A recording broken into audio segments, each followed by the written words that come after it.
O que são ataques man in the middle e como é que a gente pode tentar se precaver contra esse tipo de ataque?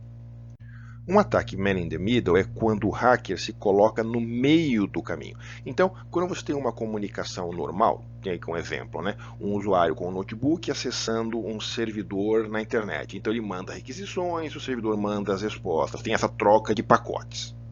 Uma maneira de um hacker atacar é ele comprometer o servidor, ele invadir o servidor e aí monitorar os dados. Então ele está atacando a ponta do servidor. A outra ponta seria o usuário. Então o hacker vai lá, consegue instalar um malware, um vírus no notebook, no desktop do usuário e começa a monitorar o tráfego dele. Então essas são as duas pontas. Então, o middle do ataque man in the middle é quando o hacker se coloca no meio do caminho. Ele não está nem no servidor e nem está com nenhum vírus instalado no cliente, nesse caso no notebook. Ele se coloca no meio da comunicação, interceptando os pacotes que passam entre o cliente e o servidor. Isso é o ataque man in the middle. Repara que isso não é um único ataque, é um tipo, é uma classe de ataques. É como se a gente fosse falar de veículos, a gente fosse falar de caminhão. Existem vários tipos de caminhões diferentes e cada um com características diferentes. O man in the middle também. Então a gente vai ver alguns exemplos de ataques clássicos do tipo man in the middle. Por que os hackers procuram fazer esse tipo de ataque, quais são as facilidades que ele tem fazendo isso, né? E como a gente se previne contra esse tipo de situação. Repara que esse tipo de ataque não se aplica somente quando você tem um usuário acessando um servidor. Você pode ter, por exemplo, um carro. Hoje em dia os carros são conectados, você pode ter um smartphone, você pode ter um relógio, você pode ter uma geladeira inteligente. Então, qualquer comunicação que existe entre dois pontos pode sofrer um ataque do tipo man in the middle. As motivações para um hacker fazer esse tipo de ataque são aquelas básicas, né? Coletar informação, modificar a informação. É muito difícil ele usar isso para fazer um ataque direto. Então, normalmente, esse ataque man in the middle é só um ponto intermediário na estratégia do hacker. Ele quer algo maior, ele quer coletar informações para aí sim conseguir um objetivo. E é uma terceira opção, como eu falei, né? O hacker ele pode atacar o servidor, ele pode atacar a máquina do usuário. Quando ele não consegue, tem uma brecha nessas duas pontas, uma terceira opção é essa, o dele ficar no meio do caminho para coletar informações. Para ajudar a gente a entender melhor como isso funciona, vamos pegar um exemplo bem básico de ataque man in the middle. Imagina que tem ali um café, um bar, um restaurante que fornece acesso à internet. Hoje em dia isso é bastante comum. E tem ali, nesse exemplo aqui, a rede Wi-Fi desse lugar é Café da Esquina 123. Então, os usuários chegam lá, entram no restaurante, no estabelecimento e tem normalmente uma plaquinha ou alguma informação indicando qual é o nome da rede sem fio, às vezes com senha, às vezes sem senha. Isso não faz a diferença para a gente. O que o hacker faz é, com o notebook dele, cria uma rede com o mesmo nome, Café da Esquina 123. Repara que isso hoje é muito fácil. Os notebooks normalmente têm uma rede Wi-Fi, uma portinha Wi-Fi, mas com 100, 150 reais, você compra um Wi-Fi USB e você adiciona no notebook e passa a ter duas portas, duas conexões Wi-Fi. E numa dessas conexões, o hacker cria essa rede com o mesmo nome e com a segunda conexão, ou ele conecta no 3G dele, no 4G dele, no celular dele, ou, o que é mais provável, o que é mais seguro para ele, né? Porque se ele conecta no celular, ele eventualmente no futuro pode ser rastreado. Ele usa a outra porta para se conectar na própria rede Wi-Fi desse restaurante e fica esperando os usuários que entrarem se conectarem nessa rede dele. E aí é um processo meio aleatório. E repara que vai ter, quando as pessoas se conectarem, quando os outros usuários entrarem, elas vão ver duas redes Wi-Fi com o mesmo nome, mas a maioria das pessoas não vão desconfiar. E mesmo os funcionários do restaurante também não vão nem entender o que está acontecendo, saber explicar. Eles estão mais preocupados em atender os clientes e servir as mesas.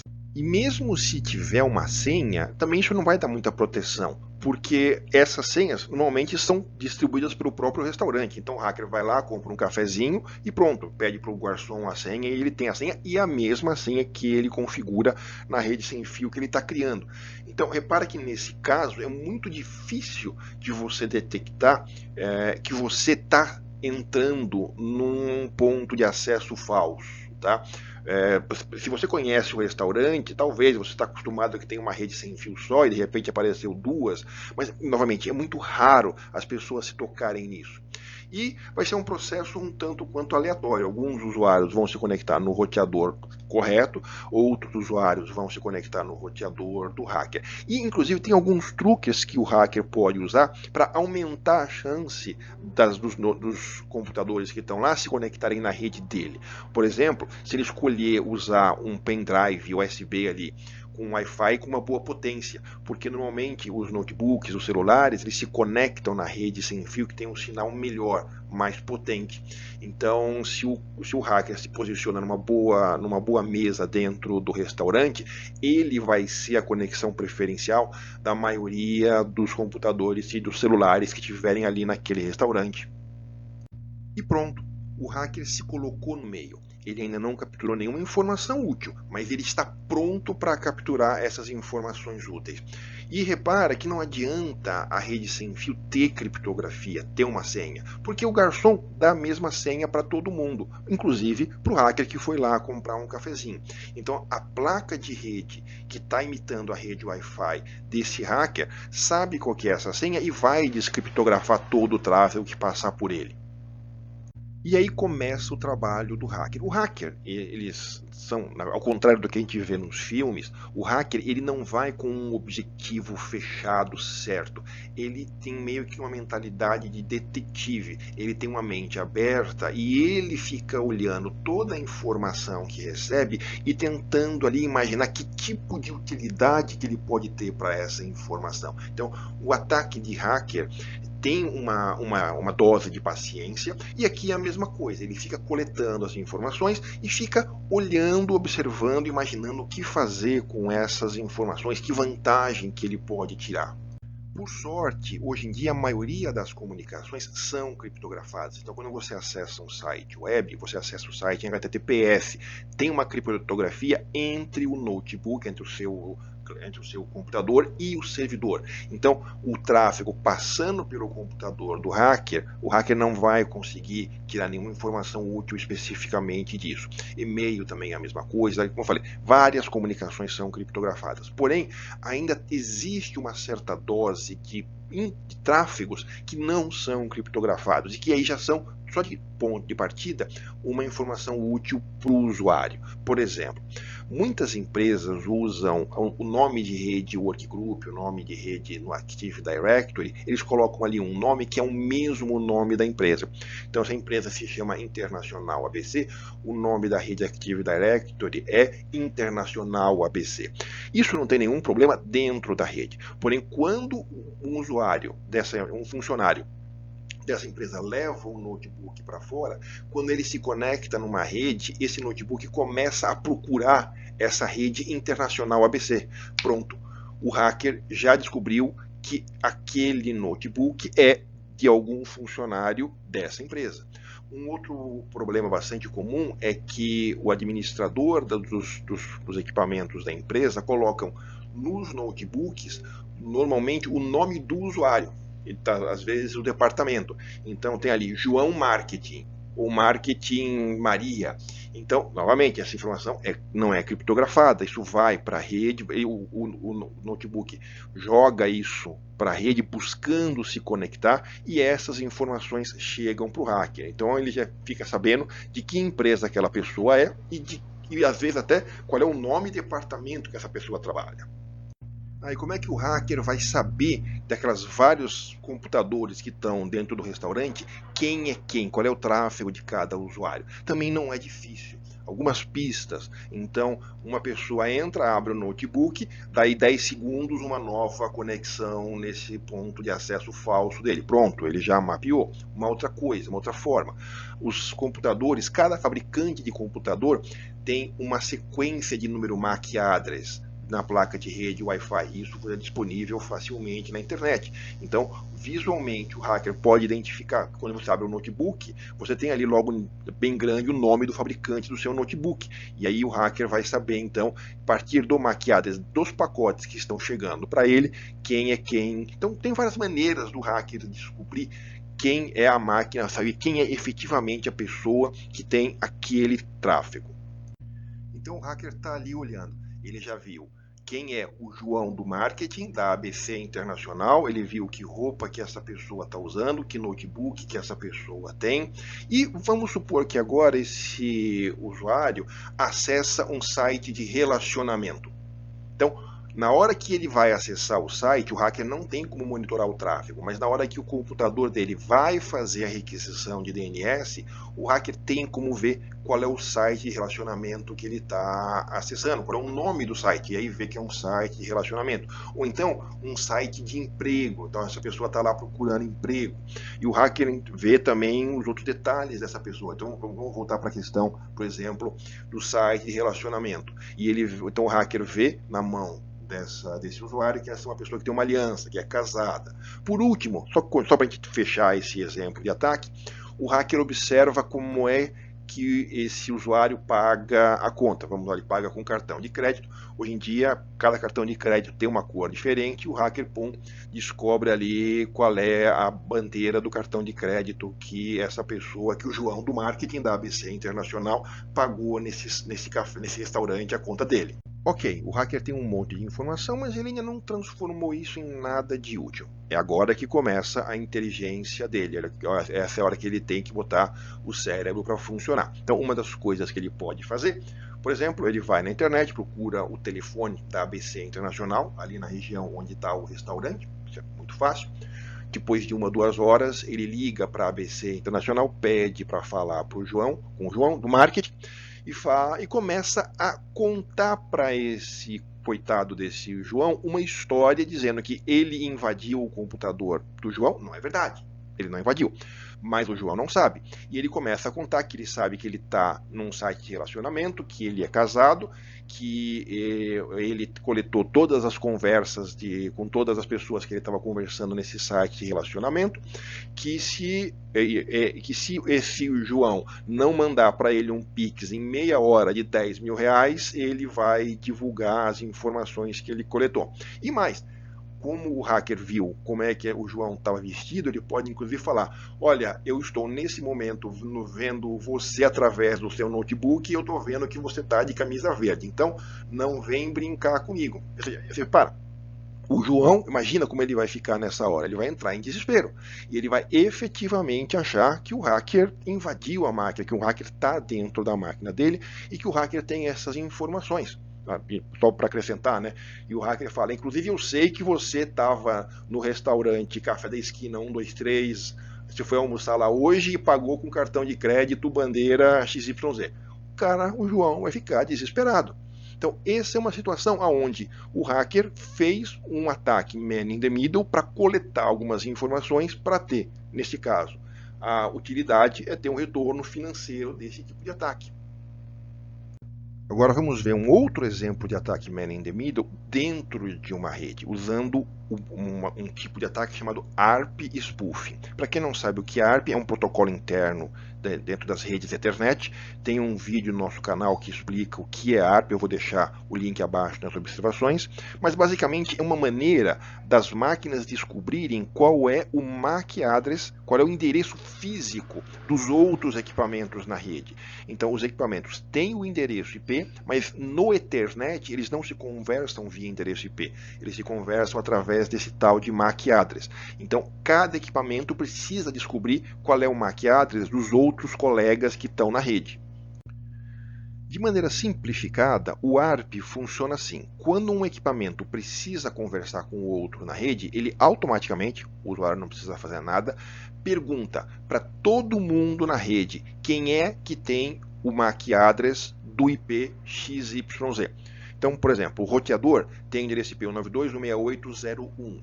Esse desktop aqui embaixo quer falar com ele, então ele joga para a rede qual é o MAC address do 192.168.0.1. Todos os equipamentos da rede escutam, mas em teoria só o roteador, só o próprio 192.168.0.1 é que responderia para o computador do usuário dizendo qual é o MAC address dele. O protocolo ARP ele foi criado há muito tempo atrás, quando não se imaginava que haveria essas questões de hacker, de invasão, riscos de segurança. Então, ele basicamente não tem nenhum tipo de autenticação. O protocolo ARP se baseia na confiança de que todo mundo que está na rede é confiável, e isso é um grande problema. Imagina que nessa rede tem um computador que está sendo acessado por um hacker, ou porque é um funcionário que está com más intenções para a empresa, o próprio funcionário é um hacker, ou então é um funcionário que, quando levou o computador para casa, foi invadido e agora é um computador comprometido. O que o hacker, independente de qual seja a opção ali, o que o hacker faz? Ele muda a forma de operação desse computador, de forma a esse computador responder com o MAC address dessa máquina quando alguém perguntar, por exemplo, qual é o MAC address do roteador. Então, a partir de agora, toda vez que essas máquinas que tiverem recebido essa resposta falsa, toda vez que essas máquinas precisarem sair para a internet, em vez de mandar direto para o roteador, vai mandar para essa máquina que está controlada por esse hacker. Pronto, o hacker se colocou novamente no meio da conversa, monitorando toda a comunicação. Então, repara que, como eu falei, são vários tipos diferentes, várias maneiras diferentes de um hacker se meter no meio de uma conversa. Aqui é uma lista de alguns exemplos de ataques ou de estratégias de ataque man in the middle que um hacker pode usar. Então a gente viu o ARP spoofing, a gente viu esses pontos de acesso falsos, mas a gente pode ter também esses mesmos tipos de ataque com o servidor de DNS. Ele vai lá, joga para o servidor de DNS uma informação falsa e aí todo mundo que for nesse servidor de DNS perguntar qual é o endereço IP de um determinado servidor, esse servidor de DNS vai informar incorretamente o servidor do hacker. Mudar. Então você pode ter o ataque dentro da tabela de roteamento do seu provedor de acesso à internet. Então, o seu site está bem protegido, a sua rede local está bem protegida, a rede no servidor está protegida, mas se algum provedor, se alguma rede de comunicação no meio do caminho não estiver bem protegida, o hacker pode atacar e, de novo, direcionar o tráfego passando por ele. Se o hacker tem um acesso dentro de uma rede Ethernet, se os switches Ethernet não estão bem configurados, não estão seguros, ele pode acessar esses switches e configurar o switch para direcionar tráfego para ele. Então repara que a quantidade de estratégias que um hacker pode ter para fazer um ataque man in the middle é bastante grande. E pronto, uma vez que o hacker conseguiu se colocar no meio da comunicação, é esperar. Repara que esse tipo de ataque é normalmente muito difícil de ser detectado. Então o hacker pode ficar dias, semanas, meses interceptando a comunicação, esperando o momento certo, esperando a informação certa. Como eu falei, é uma questão de usar a inteligência dele e a paciência dele, analisar as informações que ele está coletando e tentar, a partir daí, fazer um ataque maior, um ataque de engenharia social, para conseguir um objetivo, para conseguir uma vantagem. E aí o sucesso do hacker nesse tipo de ataque depende, de um lado, da paciência e da inteligência dele, mas também depende dele ter a sorte dos usuários que ele está tentando atacar não se precaverem. Então, quais são as precauções? Que tipo de ações a gente pode tomar para evitar esse tipo de ataque? Bom, a principal proteção é a criptografia. Então, como a gente falou, a maioria dos tráfegos, e-mail, HTTPS, já são as páginas web, né? A maioria dos tráfegos já são criptografados. O problema são esses poucos tráfegos que não têm criptografia. E aí, uma VPN bem configurada é uma ótima opção. Bom, então, mesmo que você esteja numa rede, num restaurante que você conhece, que você vai lá todo dia, é importante você não acessar nada sem ser através de uma VPN. Dentro de uma rede, para você evitar os ataques internos, firewalls e switches inteligentes. Existem switches que detectam esses ataques de ARP spoofing, por exemplo. Existe um conceito que está se tornando bastante forte agora, que são as Zero Trust Networks, que basicamente é você isolar cada uma das portas. O administrador não confiar em ninguém. É como se cada porta fosse uma vilã separada. E aí, obviamente, que isso dificulta bastante o gerenciamento, porque você tem que criar, o administrador tem que criar regras para cada coisinha que tiver que acontecer, que puder acontecer na rede. Mas esse tipo de ação consegue evitar com que um usuário que esteja contaminado, que isso se propague para o resto da rede. Já existem softwares, já existem sistemas que ajudam os administradores a criar essas Zero Trusters Network. E por último, manter sempre o seu sistema operacional, manter sempre o seu Android, o seu iPhone atualizado com a versão mais nova de firmware. E por hoje é só, pessoal. Se você gostou, por favor, não esqueça de deixar o seu joinha. Se você ainda não assinou, por favor, assine aí o nosso canal. Aí eu vou deixar mais 2 vídeos que podem ser interessantes para vocês. E até a próxima!